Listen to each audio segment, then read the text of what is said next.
I'm Danny Epperson, and I'm inside the attractive Commodore Dinner Theater in downtown Portsmouth. Thanks for joining me for WHRO's Cinema 15 and our feature presentation, 1981's thriller, Body Heat.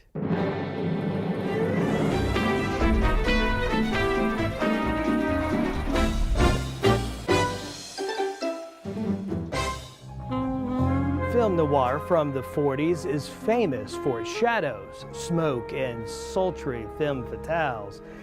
Those gritty movies about passion, murder, mystery were sensational for the time. However, when writer-director Lawrence Kasdan set out to create a noir-style thriller for movie audiences in 1981, he had to turn up the temperature. Body Heat was the directorial debut for the screenwriter who had earned notoriety as the author of two back-to-back blockbusters. He told me you killed. The Empire Strikes Back. I am your father. And Raiders of the Lost Ark. The film takes place in a small Florida town during a summer heat wave. William Hurt stars as Ned Racine, a local lawyer who gets tangled up in a torrid affair with Matty Walker, a mysterious married woman played by Kathleen Turner. Meaning what? Meaning I'm not looking for company. You should have said I'm a happily married woman. That's my business. As the title implies, things get hot and heavy between the two, and like all good noir thrillers, somebody ends up dead. Body Heat was 26-year-old Kathleen Turner's movie debut. She stunned Kasdan during her audition. He said she delivered her lines exactly as he heard them in his own head when he wrote the script. This unforgettable performance launched her career, and she became one of the most sought-after actresses of the 80s and 90s. Body Heat was a hit with critics and audiences in the summer of 1981 and is still praised today as a sexy and stylish upgrade to classic film noir.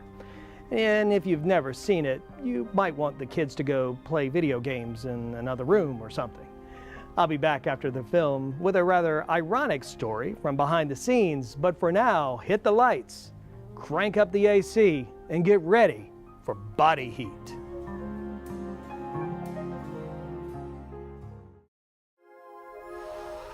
Hot enough for you? Well, while watching Body Heat, I kept thinking about William Hurt and Kathleen Turner acting in that oppressive heat and how difficult that must have been for the two of them. But as it turns out, what looked hot to us wasn't nearly as steamy for the movie's co-stars. Body Heat was actually filmed in freezing temperatures during Florida's coldest winter to date. Water had to be sprayed onto Hurt and Turner to simulate sweat, and the stars had to hold ice in their mouths before takes in order to keep their frosty breath from showing. While the stars went without clothing during the filming of those passionate love scenes, the crew off camera wore coats, gloves, and scarves to hold in their own body heat. For some, though, the film was just too hot. Ted Danson's mother walked out during the premiere because she found the movie's intense sexuality a little too hot to handle. She says she lied to her son for years, implying that she stayed to the end and enjoyed the movie, much later confessing otherwise. Well, that's all I have for this week. I'm Danny Epperson, and I'll see you next time for WHRO's Cinema 15 and another classic movie.